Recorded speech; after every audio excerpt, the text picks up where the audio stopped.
Hello guys, welcome back to my YouTube channel MDJ allround. तो दोस्तों CUCT 2019 PG courses का part A मैं discuss करने वाला हूं इस वीडियो के अंदर। जो कॉमन एप्टीट्यूड पूछे जाते हैं पार्ट ए के अंदर पीजी कोर्सेज के लिए, ये एमएससी केमिस्ट्री या फिर एमएससी फिजिक्स हो या फिर एमएससी मैथमेटिक्स हो, वो किसी भी प्रोग्राम के लिए हो, पीजी कोर्सेज के लिए, जिसके अंदर कॉमन एप्टीट्यूड पार्ट ए के अंदर पूछे जाते हैं, 25 क्वेश्चन पूछे जाते हैं, उसका मैं डिस्कस करने वाला हूं इस वीडियो के अंदर। हाँ, इससे पहले मैंने आपको पार्ट ए में 2021 का मैं डिस्कस किया हूं 25 क्वेश्चन, तो उसका भी आपको डिस्क्रिप्शन में लिंक मिल जाएगा अगर अभी तक वॉच नहीं किए हैं तो।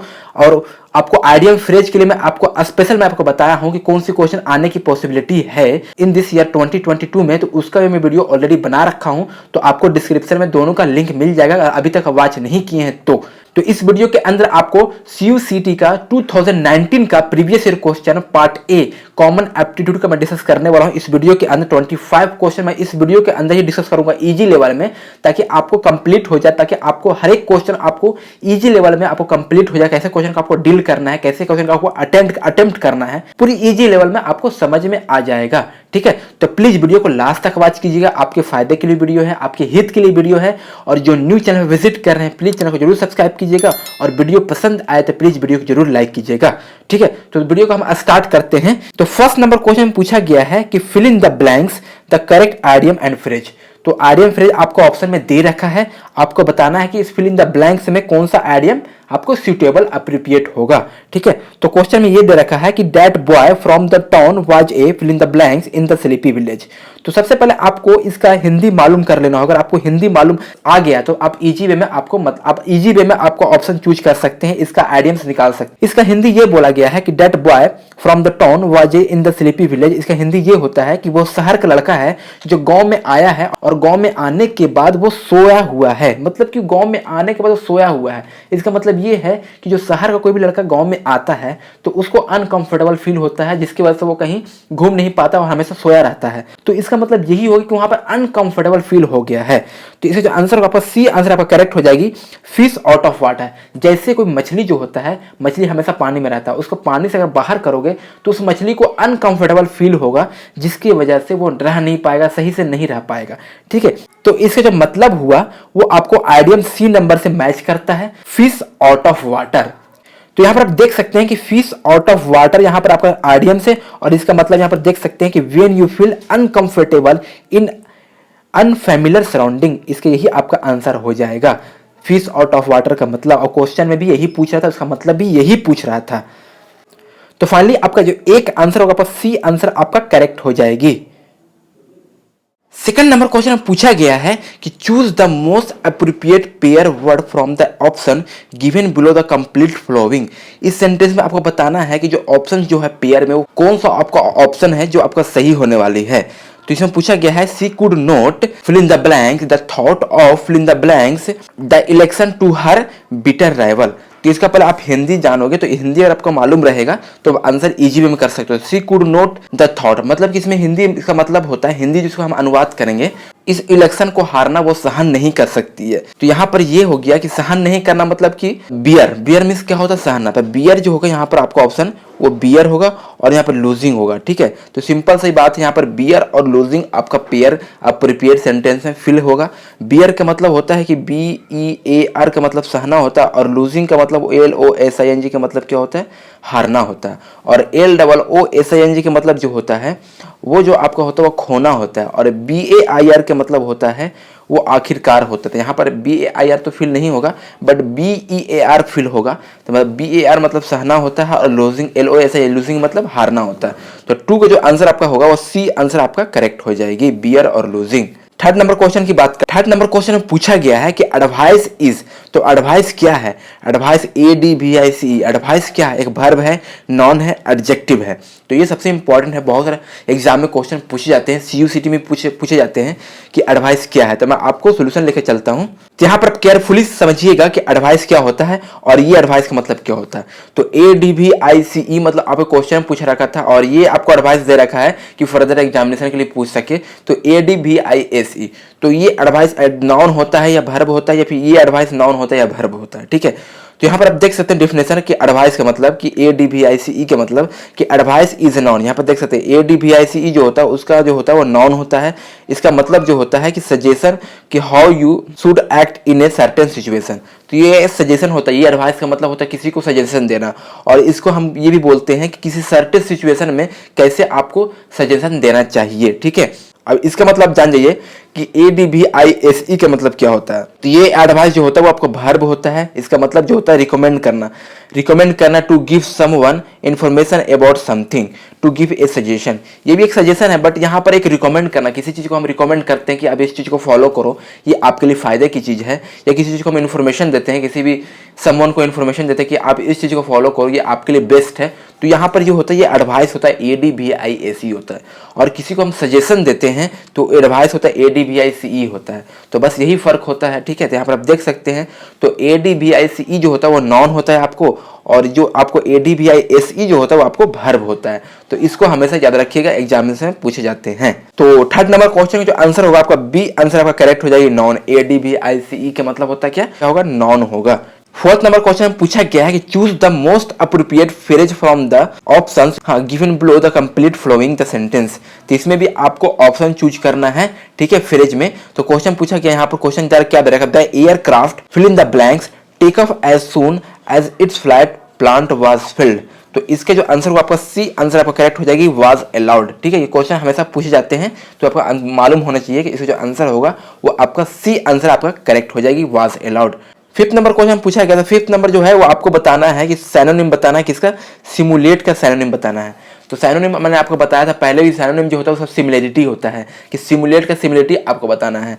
तो सिमुलेट का अब मालूम हो जाए सिमुलेट का मतलब क्या होता है, उसका मीनिंग क्या होता है, तब उसको आप सिमिलरिटी बता सकते हैं। तो यहाँ पर देख सकते हैं सिमुलेट का जो होता है यहाँ पर आपको सैनोनिम दे रखा है। ठीक है, पहले मैं आपको बता दूं कि सिमुलेट का जो मतलब होता है वो भेष बदलना होता है। ठीक है, तो भेष बदलना इसका हम सिमिलरिटी ढूंढेंगे।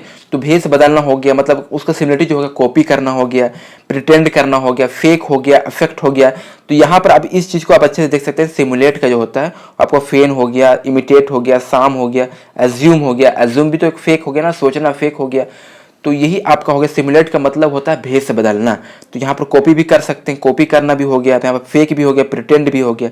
ठीक है, तो इस हिसाब से आपको जब तक हिंदी नहीं मालूम रहेगा तो आप इजी वे में नहीं कर सकते। अगर हिंदी आपको मालूम रहेगा तो उसको आप सिमिलरिटी कर सकते हैं और उसको आप इंग्लिश में कन्वर्ट कर सकते हैं। तो फिफ्थ नंबर का आंसर होगा आपका सी आंसर आपका करेक्ट हो जाएगी, प्रिटेंड। मैंने आपको दिखाया प्रिटेंड इसका सिमुलेट का आपका सैनोनिम होगा, वो प्रिटेंड होगा।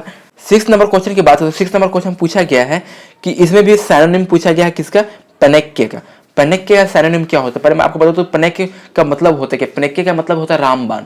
तो रामबाण का मतलब होता है किसी के पास, बोलते हैं ना कि एग्जांपल में किसी के पास इलाज है, रामबाण इलाज है, मतलब कि उसको डायरेक्ट मतलब ठीक कर देगा, मतलब कि कुछ प्रॉब्लम नहीं हो डायरेक्ट ठीक कर देगा, तो वही रामबाण होता है, पेनेक्के होता है। ठीक है, तो यहाँ पर आप देख सकते हैं कि पेनेक्के का क्या सिमिलरिटी होगा, क्या इसका सैनोनिम होगा। तो यहाँ पे क्योर ऑल भी हो सकता है। मैंने बताया कि किसी को भी हम अगर कोई इलाज करते हैं तो कोई बहुत लोग डॉक्टर बोलते हैं कि इसका इलाज रामबाण इलाज है, मतलब कि बहुत जल्द इसको ठीक करने वाला है। तो क्योर ऑल भी बोल सकते हैं, नोस्ट्रम भी बोल सकते हैं, एलिक्सिर भी बोल सकते हैं, रेमेडी भी बोल सकते हैं, कैथोलिकॉन भी बोल सकते हैं, क्योर भी बोल सकते हैं, मेडिसिन भी बोल सकते हैं, ड्रग्स भी बोल सकते हैं, एंटीडोट भी बोल सकते हैं, मेडिकेशन भी बोल सकते हैं। तो इस हिसाब से इसका पनेक, तो पनेक जो होता है उसका हिंदी जब तक आपको मालूम नहीं रहेगा तब तक आइडिया नहीं मालूम रहती है। तो इसलिए आप इसको अच्छे से केयरफुली देखिएगा और समझिएगा कि पनेक की हिंदी क्या होता है और कैसे हम इसको सोल्व करते हैं। हाँ, तो सिक्स नंबर क्वेश्चन जो आंसर होगा आपको बी आंसर आपका करेक्ट हो जाएगा, एलिक्सिर। एलिक्सिर का मतलब ही होता है कि इसको जल्द से जल्द ठीक करना, या फिर उसको अमृत बोल सकते हैं। एलिक्सिर का मतलब ही होता है अमृत। और सेवन नंबर क्वेश्चन की बात करते हैं तो सेवन नंबर क्वेश्चन पूछा गया कि most suitable antonyms of crude. तो क्रूड का आपको एंटोनिम्स बताना है। तो एंटोनिम्स का मतलब उसका अपोजिट बताना है कि अपोजिट क्या होगा। तो पहले आपको मालूम होना चाहिए क्रूड होता क्या है, क्रूड का मतलब क्या होता है। ठीक है, तो क्रूड का मतलब आपको सिंपल बता दूं कि क्रूड का मतलब होता है सिंपल या basic without much detail skills. मतलब किसी चीज को आप समझने के लिए वहां पर स्किल नहीं हो या फिर उसका डिटेल वाइज में आपको ना दे रखा हो तो उसी को हम क्रूड बोलते हैं। सिंपली बेसिक में आपको करना है, आपको उसके बारे में कोई कुछ डिटेल नहीं दे रखा है और कोई भी स्किल नहीं दे रखा, बट उसी में आपको सब कुछ करना है, तो वो आपका क्रूड होता है। ठीक है, और उसके जब हम उल्टी बात करेंगे, उल्टा इसका क्या होगा, यहाँ पर देख सकते हैं कि क्रूड का जो अपोजिट होगा एंटोनिम होगा। यहाँ पर आप देख सकते हैं बहुत सारे आपको एग्जांपल दे रखा है कि आपका ये होने वाला है। तो यहाँ पर जैसे रिफाइंड भी हो सकता है, टेस्टफुल भी हो सकता है क्रूड का, डिसेंट भी हो सकता है, सोफिस्टिकेटेड भी हो सकता है, पॉलिश्ड हो सकता है, प्रोसेस्ड हो सकता है, क्लीन हो सकता है, प्योर हो सकता है, नाइस हो सकता है, पोलाइट हो सकता है। तो इसका जो आपका क्रूड जो होगा इसका रियलिटी आपको सोफिस्टिकेटेड होगा, ठीक है, क्रूड का एंटोनिम्स। तो 7 नंबर क्वेश्चन जो आंसर होगा क्रूड का जो एंटोनिम्स होगा वो आपको बी आंसर आपका करेक्ट हो जाएगी, सोफिस्टिकेटेड, ठीक है। 8 नंबर क्वेश्चन में पूछा गया है कि select the suitable antonyms word haphazard. तो ये क्वेश्चन भी मैंने आपको बताया कि आपको एंटोनिम्स और सिनोनिम्स से क्वेश्चन हमेशा आते रहती है, तो आप एक बार जरूर फोकस कीजिएगा। बहुत सारे ऐसे सिनोनिम्स और एंटोनिम्स होते हैं क्वेश्चन रिपीट करते हैं, तो आपको उस चीज़ को हमेशा रिमेंबर कीजिएगा और उसको हमेशा उसका मीनिंग्स याद रखिएगा, तो आंसर आपको करने में थोड़ा आसानी आ जाती है। तो हैपहजार्ड, तो हैपहजार्ड का जो मतलब होता है कि नो पार्टिकल ऑर्डर और प्लान। तो किसी भी चीज़ के लिए आपको ऑर्डर और आपको प्लान नहीं रहेगा, तो उसी को हम हैपहजार्ड बोलते हैं। अगर आप कोई भी काम करते हो उसमें आपको प्लान नहीं है, प्लानिंग नहीं है और आपको ऑर्डर नहीं है, तो वो ही आपका हैपहजार्ड होता है। तो इसके जब हम उल्टा बात करेंगे तो ऑर्डर हो जाएगा कि कोई भी काम करने के लिए हमें ऑर्डर चाहिए, प्लान चाहिए, तो इसका आंसर आपको सी आंसर आपका करेक्ट हो जाएगी।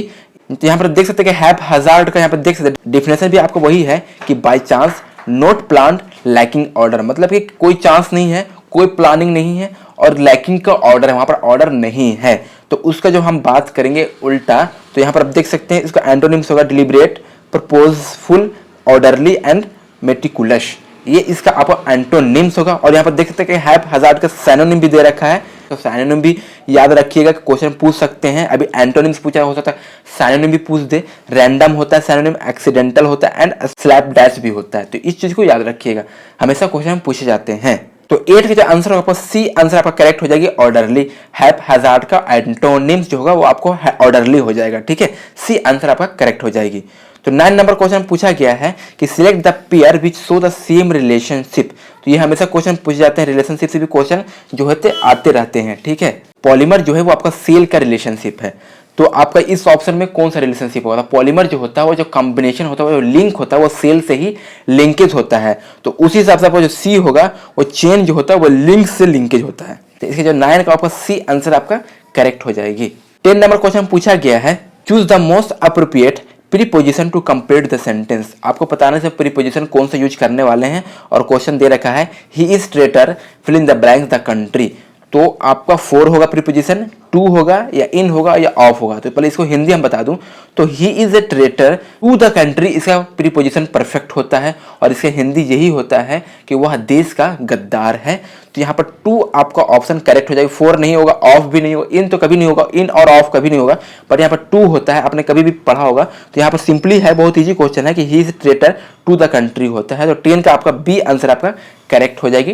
11 नंबर क्वेश्चन पूछा गया कि which one of the flowing element is essential for the formation of chlorophyll in green plant. कि जब पेड़ के अंदर, पौधों के अंदर जब ग्रीन प्लांट होता है उसका वजह क्या होता है? क्लोरोफिल होता है। और उस क्लोरोफिल के अंदर कौन सा एलिमेंट जो होता है वो प्रेजेंट होता है?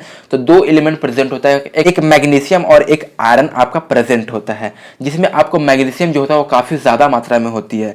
तो आपको उसी हिसाब से यहाँ पर आपको पेयर तो नहीं दे रखा है, बट यहाँ पर आपको सिंगल दे रखा है। यहाँ पर मैग्नीशियम भी दे रखा है, आयरन भी दे रखा है। तो यहाँ पर मैग्नीशियम जो होता है वो काफी ज्यादा क्वांटिटी में पाया जाता है, जिसकी वजह से जो होते हैं वो पेड़ पौधे जो होते हैं, वो प्लांट्स होते हैं, वो आपको ग्रीन इसलिए होता है क्योंकि उसमें क्लोरोफिल प्रेजेंट होता है और उस क्लोरोफिल के अंदर मैग्नीशियम प्रेजेंट होती है।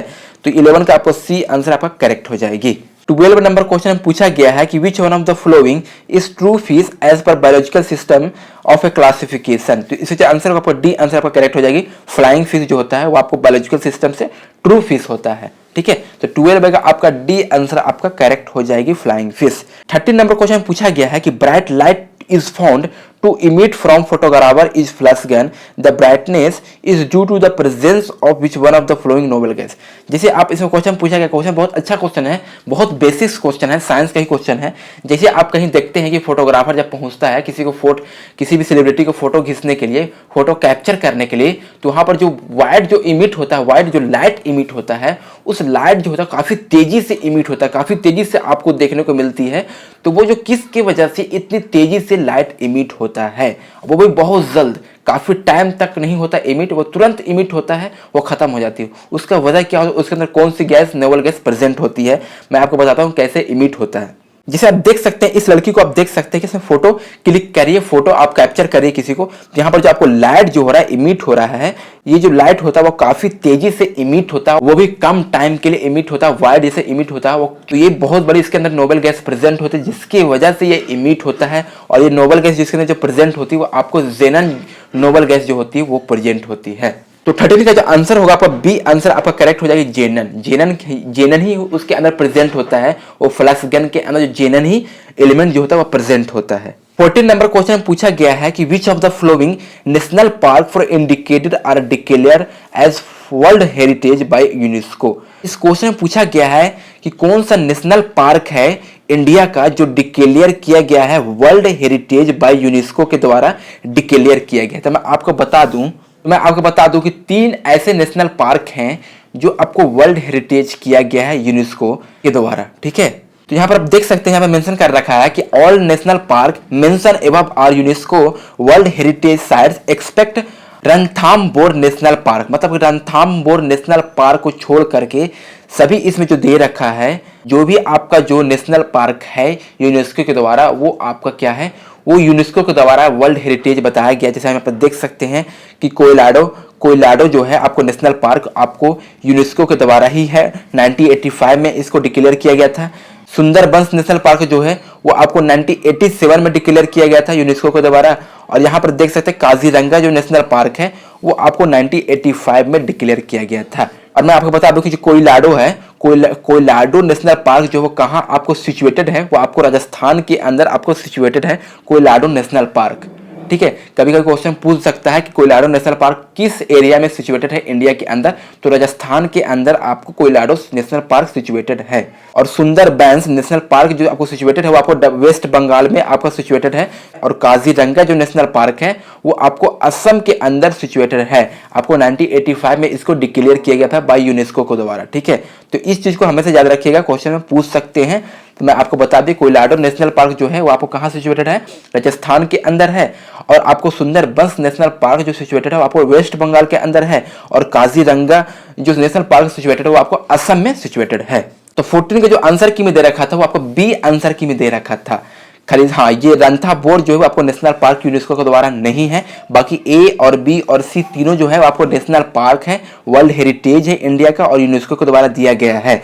बट आपको 14 का जो है 14 का जो है आपको बी आंसर की में दे रखा है। 15 नंबर क्वेश्चन पूछा गया है कि cooking gas is a mixture. बहुत इजी क्वेश्चन है कि जब हम लोग एलपीजी जो गैस होता है उसके अंदर कौन सी गैस का मिक्सचर होता है, तो आपको सिंपल सा आपको मालूम होना चाहिए ब्यूटेन एंड प्रोपेन का मिक्सचर होता है, ठीक है। 16 नंबर क्वेश्चन पूछा गया है कि find the odd man out. आपको बताना है ऑड मैन आउट। तो ऑड मैन आउट से भी क्वेश्चन पूछे जाते हैं। इसमें कौन सा ऑप्शन जो ऑड है आपका डिफरेंट है, इस ऑप्शन से डिफरेंट है, बहुत डिफरेंट है, उसी को हम ऑड मैन आउट बोलते हैं। इसको सोल्यूशन की तरफ लेके चलते हैं कि कैसे आप इसको पहचानेंगे कि ऑड मैन आउट है। तो यहाँ पर आप देख सकते हैं 16 नंबर का जो सोल्यूशन है, यहाँ पर आप देख सकते हैं कि आपको एक CV12 दे रखा था फर्स्ट ऑप्शन में, सेकंड ऑप्शन में 2H4 दे रखा था, और थर्ड ऑप्शन में आपको 9F18 दे रखा था, और लास्ट ऑप्शन में आपको डी ऑप्शन में दे रखा था 3R6 दे रखा था। तो आपको बताना है कि इसमें कौन सा आपको डिफरेंट है, और जो सेम रहेगा वो आपको ऑड मैन आउट नहीं होगा, जो डिफरेंट होगा काफी अलग होगा तो वही आपका ऑड मैन आउट होगा। तो फर्स्ट ऑप्शन में दे रखा है 6B12 दे रखा है। तो यहाँ पर आप देख सकते हैं आपने अल्फाबेटिकल आपको ए से लेकर जेड तक मैंने यहाँ पर रिटर्न कर दिया ताकि आपको समझने में आसानी हो जाए। तो यहाँ पर देख सकते हैं कि जो भी नंबर है वो भी यहाँ पर आप देख सकते हैं अभी जो है आपका 22 है, तो 22 है भी आपका, तो 6 है और भी 12 है। तो 6 जो है 22 को डिवाइड भी नहीं कर सकता है, और 12 भी आपको 22 को डिवाइड नहीं कर सकता है। और आगे ऑप्शन भी देखते हैं क्या डिफरेंट है, क्या आपको सेम है, ठीक है। सेकंड ऑप्शन में देख सकते हैं जो बी ऑप्शन है वो आपको 2H4 है। तो H यहाँ पर देख सकते हैं कि H जो आपको दे रखा है H आपका 8 यहाँ पर है, तो 2 जो है 8 को डिवाइड कर सकता है और 4 भी 8 को डिवाइड कर सकता है। तो ये कुछ मुझे ठीक लग रहा है, ठीक है। और थर्ड ऑप्शन में देख सकते हैं F में है, तो F यहाँ पर आप देख सकते हैं F जो है आप 6 नंबर पे है, तो 9 जो है वो 6 को डिवाइड कर सकता है, आराम से डिवाइड कर सकता है। 9 को आप 6 से डिवाइड कीजिएगा तो आपको एक बार में तो कट ही जाएगा, 3 3 जा 9 और 2 3 जा 6 कट जाएगा, तो ये आपको डिवाइड कर रहा है। और 18 जो है वो आपको 16 को डिवाइड कर देगा। मतलब हाँ, ये भी हमें कुछ सिमिलरिटी लग रही है किससे, बी ऑप्शन से। और डी ऑप्शन की बात करें, डी ऑप्शन में आर दे रखा है, तो आर यहाँ पर आप देख सकते हैं कि जो आर है वो आपको 18 है, और 18 है तो आपको 3 से भी डिवाइड हो जाएगा 18 में, ठीक है, और 6 से भी डिवाइड हो जाएगा 18 में। मतलब ये है कि बी ऑप्शन और सी ऑप्शन और डी ऑप्शन जो है वो आपस में सिमिलरिटी है, ये आपस में एक दूसरे को अल्फाबेटिकल को जो नंबरिंग है वो आपको डिवाइड कर रहा है। बट आपको जो ए ऑप्शन है 6v12 वो आपको 22 को डिवाइड नहीं करे, 6 22 को डिवाइड नहीं कर पाएगी, 12 भी 22 को डिवाइड नहीं कर पाएगी। तो ये आपको बी और सी और डी है वो आपको सिमिलरिटी है, बट आपको ए जो है आपको सिमिलरिटी नहीं है, डिफरेंट है। तो आपको यही जो है वो आपको क्या है, ऑड मैन आउट है ए आंसर। 16 जो आंसर होगा आपका, ए आंसर आपका करेक्ट हो जाएगी 6v12। मैंने आपको बताया कैसे हुआ, तो मैंने आपको इजी लेवल में समझा दिया है, ठीक है। अब 17 नंबर क्वेश्चन की बात करते हैं। तो 17 नंबर जो क्वेश्चन पूछा गया है बहुत इजी नंबर क्वेश्चन है, बहुत इजी क्वेश्चन पूछा गया है और काफी बेसिक क्वेश्चन पूछा गया है। ये क्वेश्चन जो है हमेशा आपको कॉमन एप्टीट्यूड में क्वेश्चन पूछे जाते हैं। क्वेश्चन क्या पूछा गया है कि for how many times the hand a clock at right angle in a day, एक दिन के अंदर में घड़ी की जो सुई होती है वो राइट एंगल कितने बार बनाती है, आपको बताना है। कितने टाइम्स बनाती है आपको बताना है। 12 घंटे के लिए पूछ देता है, 12 घंटे के लिए पूछता है, तो ये भी आपको मैं आपको बताने वाला, पूरी इजी लेवल में आपको एनालाइज करने वाला हूँ। हमेशा हर तरह से क्वेश्चन पूछे जाते हैं, कभी कभी डिफरेंट वे में पूछ देते हैं, ठीक है। यहाँ पर आप देख सकते हैं 17 नंबर का क्वेश्चन का आंसर। तो यहाँ पर सबसे बड़ी इंपॉर्टेंट आपको ये जानना जरूरी है, ये क्लॉक जानना आपको जरूरी है। अगर ये पे क्लॉक आपके इसके बारे में जानते हैं तो आप इजी वे में आंसर कर सकते हैं, अगर नहीं जानते हैं तो आपके लिए आंसर करना थोड़ा मुश्किल हो जाएगा। तो ये क्लॉक क्या बताता है, क्लॉक यहाँ पर देख सकते हैं कि एक घड़ी की जो अंदर होती है, तो एक घड़ी के अंदर जो होता है वो 12 बजे से लेकर मूव करती है। मूव करने के बाद आपको घूमने के बाद आपको फिर 12 बजे तक आकर रुकती है, तो आपको 12 घंटा आपको कंप्लीट हो जाती है। तो मैं वही बताने वाला हूं आपको कि कैसे राइट एंगल बनती है और कितने से कितने बजे तक आपको कितने राइट एंगल बनती है, मैं आपको वही बताने वाला हूं। एक बार जरूर फोकस कीजिएगा और रिमेंबर कीजिएगा यहाँ पर कि जब हम 12 से 1 जब बजता है, मतलब 12 से जब 1 बजता है तो उसके अंदर आपको राइट एंगल 2 राइट एंगल देखने को मिलती है, और 1 से जब 2 बजता है तो 2 राइट एंगल देखने को मिलती है, और 2 से 4 जब बजता है तो 3 राइट एंगल देखने को मिलती है। 2 से 3 नहीं बजता, 2 से 3 अगर आप ले जाओगे, 2 से 3 ले जाओगे तो आपको कोई राइट एंगल नहीं देखने को मिलता है। डायरेक्ट 2 से 4 के बीच में ही राइट एंगल 3 देखने को मिलती है, ठीक है। आप बोलोगे कि हर टाइम 1 से 2 हो रहा था, तो अब 2 से 3 क्यों नहीं हुआ? 2 से 3 इसलिए नहीं होगा, 2 से 3 राइट एंगल बनता ही नहीं है, इसकी वजह से 2 से 4 राइट एंगल बनता है, और 2 से 4 राइट एंगल जो बनता है वो आपको 3 बार राइट एंगल देखने को मिलती है, ठीक है। और 4 से 5 राइट एंगल जो बनती है वो आपको 2 राइट एंगल बनती है। 5 से जो 6 होता है वो आपको 2 राइट एंगल बनती है, और 6 से जो 7 होता है उसमें भी 2 राइट एंगल बनती है, और 7 से 8 जब बचता है तो भी आपको 2 राइट एंगल बनती है, और 8 से फिर 10 जब बचता है तो 3 राइट एंगल बनती है, और 10 से 11 में भी आपको 2 राइट एंगल बनती है, और 11 से 12 में भी आपको 2 राइट एंगल बनती है। मतलब आप देखोगे कि 12 घंटा के अंदर आपको 22 टाइम्स जो होता है वो राइट एंगल बनती है। तो एक बार हमेशा याद रखिएगा कि आप इसको याद रखना बहुत जरूरी है। आप इसको दिमाग ज़्यादा मत लगाइए, सिर्फ आपको रिमेंबर रख लीजिए। आप रिमेंबर रखिएगा तो आपको बहुत काम आएगी। आपको 2 चीज याद रखना है, एक आपको ये 2 से 4 के बीच याद रखना है, और 8 से 10 के बीच याद रखना है। 2 से 4 2 से 3 नहीं बनता है, 2 से 3 के बीच में आपको राइट एंगल नहीं बनता, डायरेक्ट 2 से 4 बनता है, और 8 से 9 के बीच भी राइट एंगल नहीं बनता, 8 से 10 बनता है राइट एंगल। तो ये चीज याद रखिएगा हमेशा कि 2 से 4 के बीच में 3 राइट एंगल बनता है, और 8 से 10 के बीच में आपको 3 राइट एंगल बनता है, बाकी के सब 2-2 राइट एंगल बनते हैं। तो यहाँ पर आप देख सकते हैं कि 12 घंटा में आपको जो है 12 टाइम्स आपको राइट एंगल बनता है। तो एक दिन में पूछ रहा था, तो एक दिन में आप कितने घंटे होते हैं? तो 24 घंटे होते हैं। तो 24 घंटे को हम लिख सकते हैं 12 × 2। तो 12 घंटे का आपको 22 टाइम्स हो रहा था, तो 22 × 2 मतलब आपको 44 टाइम्स एक दिन में आपको राइट एंगल बनेंगे। मतलब कि 24 घंटा में आपको 44 टाइम्स बनेंगे। तो इस चीज़ को हमेशा याद रखिएगा, ये आपको करिकुलम को हमेशा याद रखिएगा। अगर इस चीज़ को अगर आपको रिमेंबर हो जाएगा तो आप हर एक क्वेश्चन को कर सकते हैं राइट एंगल के लिए, ठीक है। तो 17 नंबर जो क्वेश्चन का आंसर होगा, आपको सी आंसर आपको करेक्ट हो जाएगी 44 टाइम्स। 18 नंबर क्वेश्चन की बात करें, 18 नंबर क्वेश्चन पूछा गया कि फाइंड द मिसिंग टर्म 97, फिर आपको रेशियो दे रखा है 87, फिर उसके बाद प्रोपोर्शनल दे रखा है 43, और उसके बाद आपको बताना है, ये आपको बताना है मिसिंग। तो ये क्वेश्चन बहुत ईजी है, हमेशा क्वेश्चन पूछे जाते हैं, मिसिंग टर्म का हमेशा क्वेश्चन पूछे जाते हैं। तो यहाँ पर देख सकते हैं 18 नंबर का जो सोल्यूशन यहाँ पर देख सकते हैं कि आपको हम 4 ऑप्शन दे रखा था। फर्स्ट ऑप्शन में 37 था, सेकंड ऑप्शन में, बी ऑप्शन में 31 था, और सी ऑप्शन में 39 था ऑप्शन, और डी ऑप्शन 41 था। तो इसमें कौन सा 4 ऑप्शन में जो आपका मिसिंग जो होगा वो आपका करेक्ट हो जाएगा, ठीक है। तो 97 और 89 था, इसके बीच में आपको 8 का डिफरेंस हुआ। 43 और 37 अगर आप उसमें मिसिंग में टर्म में रखेंगे तो आपको 6 का डिफरेंस होगा। तो इसके बीच में कोई रिलेशन दिख रहा नहीं दिख रहा है। 97 आप सेम रहेगा, यहाँ पर 31 फिल किया मिसिंग टर्म में तो आपको 12 का डिफरेंस हुआ। और यहाँ पर भी सेम रहेगा, आपको यहाँ पर मिसिंग टर्म में आपको 39 फिल किया तो 4 का डिफरेंस हुआ। और यहाँ पर भी सेम रहेगा, यहाँ पर आपको मिसिंग टर्म में आप 41 फिल किया तो आपको 2 का डिफरेंस हुआ। तो यहाँ पर ये देखना है कि जो 8 जो होता है, पहले आप मिसिंग टर्म में हम स्क्वायर देखते हैं, फिर क्यूब देखते हैं, फिर इसको रूट देखते हैं, ये सब चेक करते हैं। तो अगर हम 6 का स्क्वायर करेंगे तो 8 कभी नहीं आएगा, 12 का स्क्वायर करेंगे तो भी 8 कभी नहीं आएगा, 4 का स्क्वायर करेंगे तो कभी 8 नहीं आएगा। बट 2 का स्क्वायर नहीं करेंगे, बट 2 का क्यों करेंगे ना, तो आपका 8 आ जाएगा। तो इसका मतलब ये है कि आपका 41 जो है वो आपका मिसिंग टर्म करेक्ट है। तो 80 नंबर का जो आंसर होगा आपका डी आंसर आपका करेक्ट हो जाएगी। 41 आपको जो होगा वो मिसिंग होगा, यहाँ पर आपको 41 फिलअप होगा, ये आपका मिसिंग है, यहीं पर आपको मिसिंग है। 19 नंबर क्वेश्चन पूछा गया है कि the value of $1 is 65 Indian rupees day.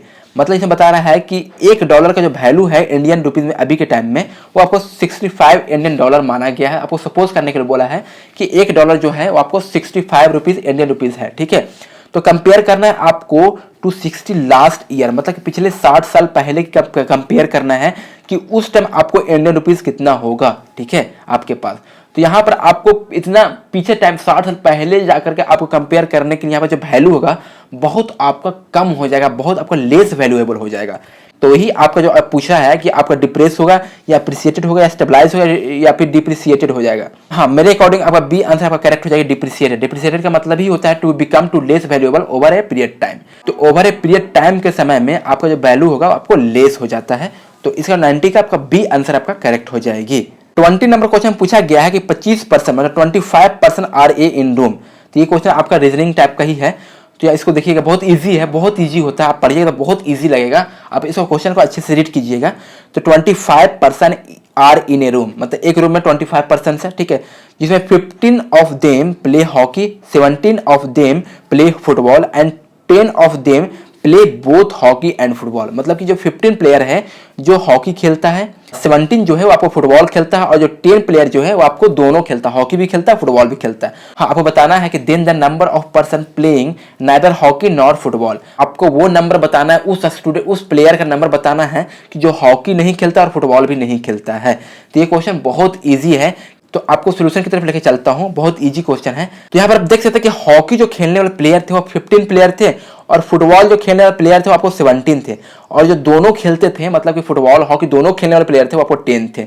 तो आपको इसी को मालूम है, आपको थोड़ा सा माइंडसेट लगाना है, दिमाग लगाना है कि जो आपको 15 जो प्लेयर है और फुटबॉल वाला प्लेयर जो 17 है, दोनों इंडिविजुअल प्लेयर है। मतलब कि जो एक बंदा जो है वो सिर्फ हॉकी में खेलने में एक्सपर्ट है, और कुछ एक बंदा जो है आपको सिर्फ फुटबॉल खेलने में एक्सपर्ट है। बाकी ये जो आपको प्लेयर है वो दोनों खेलता है, मतलब वो फुटबॉल भी इंटरेस्ट रखता है, अच्छा खेलता है, और हॉकी भी अच्छा खेलता है। तो यही 10 प्लेयर जो है इसी के अंदर मिक्स हो रखा है, और उसका जो नेम है वो आपको दोनों में दे रखा है। मतलब जो माना कि एक ऐसे जो प्लेयर हैं वो हॉकी में भी इसका नेम आ रखा है और फुटबॉल के अंदर भी नेम आ रखा है। तो इसका मतलब है कि एक प्लेयर का दोनों गेम में उसका नेम आ रखा है। और यहाँ पर हम इंडिविजुअल की बात कर रहे हैं कि इसका इंडिविजुअल होना चाहिए, तभी आपको मालूम चलेगा कि कौन ऐसे प्लेयर है जो दोनों नहीं खेलता है। तो उस चीज को लिए पहले आपको इस चीज को ऐड करना पड़ेगा। जैसे हम ऐड करें तो 32 आएगा, मतलब 32 जो प्लेयर होंगे वो आप फुटबॉल और हॉकी दोनों खेलते हैं, और जो आपको 10 प्लेयर जो होंगे वो आपको बोथ प्लेयर होंगे, मतलब कि हॉकी फुटबॉल दोनों खेलते हैं। तो उसको हम 10 से जब माइनस करेंगे तो आपको 22 आ जाएगा। तो 22 जो ऐसे प्लेयर होंगे वो इसके अंदर दोनों नहीं खेलने वाले होंगे, मतलब कि एक प्लेयर जो होगा वो दोनों नहीं खेलेगा। तो आप जो रूम के अंदर जो टोटल आपका पर्सन था वो आपको 25 था। तो 25 को 22 से हम माइनस करेंगे तो आपको जो 3 प्लेयर जो होगा वो आपको कुछ भी नहीं खेलता, ना फुटबॉल खेलता है और नहीं आपको क्या खेलता है, हॉकी खेलता है। तो 20 का जो आंसर होगा डी आंसर आपका करेक्ट हो जाएगी, 3 आंसर आपका करेक्ट हो जाएगी। मैंने आपको बता दिया इजी लेवल में कैसे आपका 3 आंसर हुई। 21 नंबर क्वेश्चन की बात करते हैं। तो 21 नंबर क्वेश्चन पूछा गया है by selling an item for RS198, ठीक है, Souvik made a loss 12%, by how much should he have raise the price the make profit 8%।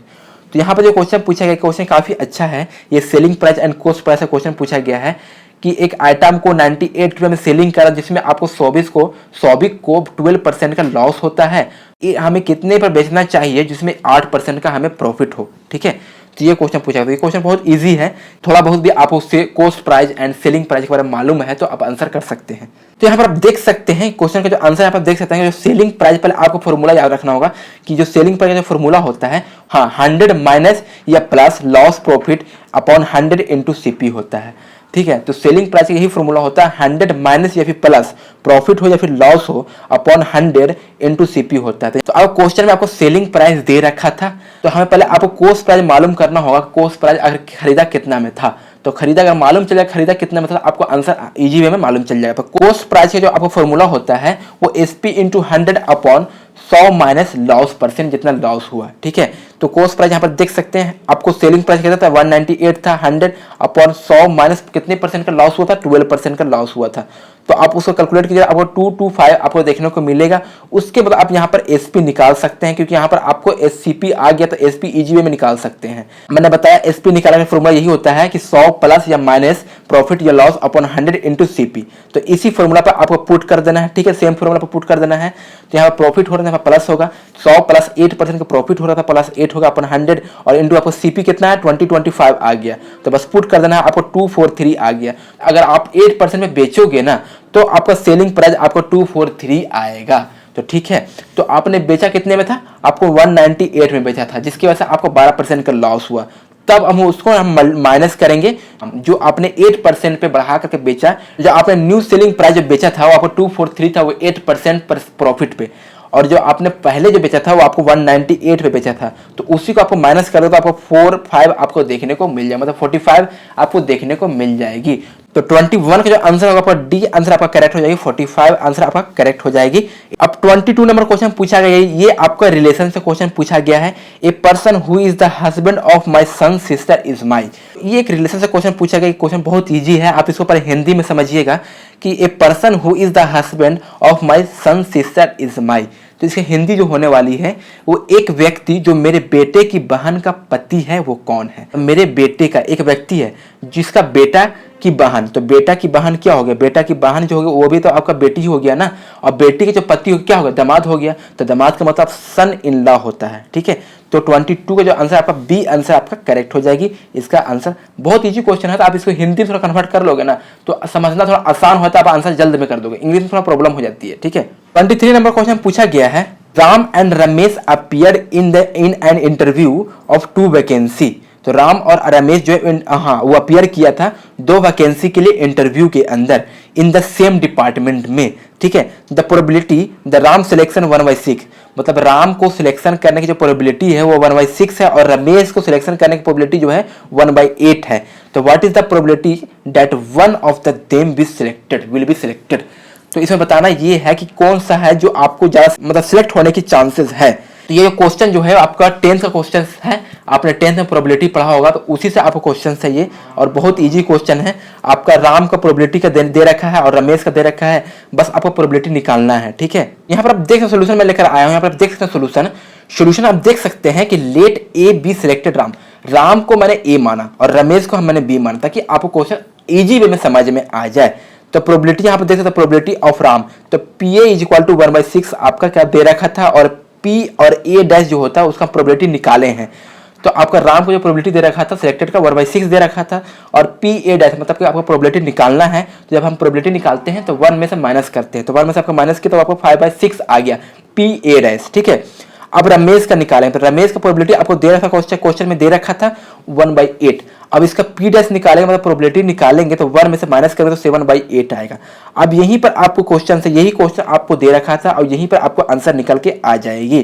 तो अब यहाँ पे जो आपका फॉर्मूला होता है कि find the only one of them निकालने का, उसी के अंदर में से एक का आप सिलेक्ट निकालने का, कौन सा आपको राम और रमेश के अंदर कौन सा ज्यादा जो है जो सिलेक्टेड की चांसेस है उसका प्रोबेबिलिटी निकालने का फॉर्मूला होता है कि probability A B dash plus probability A dash B. Probability जो ए है तो क्वेश्चन में आपका राम का ए दे रखा था 1/6 दे रखा था प्रोबेबिलिटी। ठीक है, तो यहाँ 1/6 होगा, और पी बी डैश, तो पी बी डैश जो राम का हम प्रोबेबिलिटी निकाल के लेकर आए आपको 7/8 हो जाए, 7/8 फिल कर देना है, प्लस फिर पी ए डैश मतलब राम की जो हम प्रोबेबिलिटी निकालें वो आपको 5/6 निकालें, तो 5/6 हो गया। और पी भी मतलब राम को जो प्रोबेबिलिटी क्वेश्चन में दे रखा था वो आपको 1/8 दे रखा था, 1/8 फिल कर दिया। आप सिर्फ कैलकुलेशन है तो कैलकुलेशन करने के बाद आपको 1/4 देखने को मिल जाएगा। तो 1/4 चांसेस है सिलेक्टेड, किसी का एक को सिलेक्ट करने के लिए 1/4 चांसेस है। 23 के जो आंसर होगा आपका बी आंसर आपका करेक्ट हो जाएगी 1/4। आपने सोल्यूशन देख लिया, काफी इजी में मैं आपको समझाया। इसी तरह से क्वेश्चन को आपको डील करना है एग्जामिनेशन के अंदर में। 24 नंबर का क्वेश्चन पूछा गया है कि A is the father of B, C is son of D, E is the brother of C while D is the sister of B, तो how is the B related to E। तो ये question थोड़ा सा typical questions है। तो मेरे according जो answer होना चाहिए था वो आपको अंकल आंसर होना चाहिए, बट आपको आंसर की में दे रखा है डी आंसर, को आपको अंकल भी होगा और आंटी भी होगा। तो आई थिंक मेरे अकॉर्डिंग डी भी हो सकता है और मेरे अकॉर्डिंग अंकल भी लग रहा था, बट आप थोड़ा सा एक बार फोकस जरूर कीजिएगा इस पर, थोड़ा समझने की कोशिश जरूर कीजिएगा और कमेंट में जरूर बताइएगा कि ए होगा कि डी होगा। ठीक है, अब लास्ट क्वेश्चन की हम बात करते हैं। तो लास्ट क्वेश्चन पूछा गया है कि what will be the leap year after 2096, मतलब कि 2096 के बाद जो आपका लीप ईयर आने वाला है वो कौन सा आपका लीप ईयर आने वाला है। तो आपको पता है कि लीप ईयर को पहचानने के लिए 4 से आप डिवाइड करते हैं तो आपका लीप ईयर मालूम होता है। तो 2096 को आप 4 से डिवाइड कीजिएगा तो कट जाएगी, डिवाइड हो जाएगी, तो आपको मालूम हो जाएगा कि 2096 आपका लीप ईयर है। तो हमें भी पता है और क्वेश्चन में बताया कि 2096 भी आपका लीप ईयर है, बट क्वेश्चन में ये पूछा है कि 2096 के बाद जो लीप ईयर आने वाली वो कौन सा होगा। तो आप 4 से आप उसमें ऐड कीजिएगा तो आपको कितना आ जाएगा 2100, मतलब 2100 आपको देखने को मिलेगी। तो 2100 आपको जो होगा आपको लीप ईयर होगा। ठीक है, तो आप भी यही समझिएगा और हम भी यही समझेंगे एग्जामिनेशन के अंदर कि 4 आपको ऐड कर देना है। जैसे 4 ऐड करेंगे तो आपका 2100 जो आएगा 2096 के बाद, तो 2100 आपको क्या होगा लीप ईयर होने वाली है।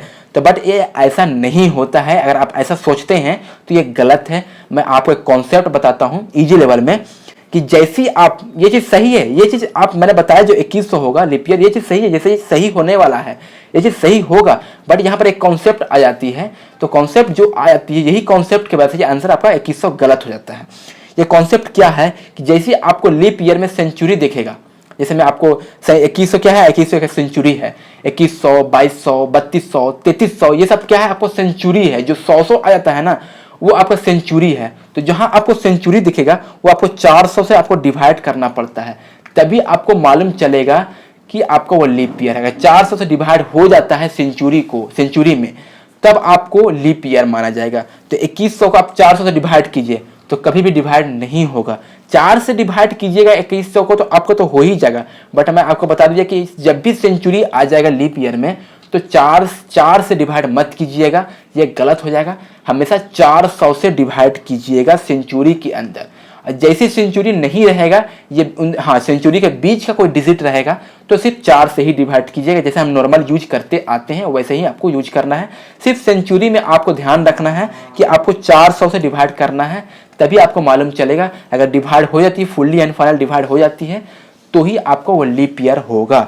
ठीक है, तो 2100 आपको 400, 2100 एक सेंचुरी है तो सेंचुरी का 400 में डिवाइड 400 से डिवाइड कर रहा हूं तो नहीं हो रहा, तो इसका मतलब ये हो रहा है कि 2100 में 4 और ऐड करेंगे तो 2104 आएगा।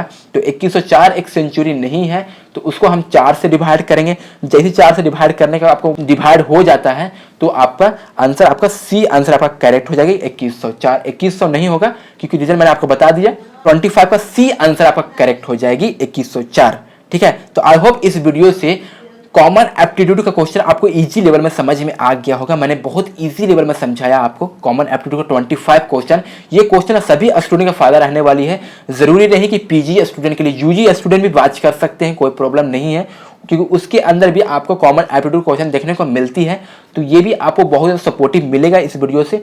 तो पीजी वाला स्टूडेंट जो भी है, एमएससी केमिस्ट्री, एमएससी फिजिक्स है, मैथ है, कोई भी प्रोग्राम के लिए है जिसके अंदर आपको कॉमन एप्टीट्यूड 25 क्वेश्चन पूछे जाते हैं, उसके लिए फ़ायदा रहने वाली है।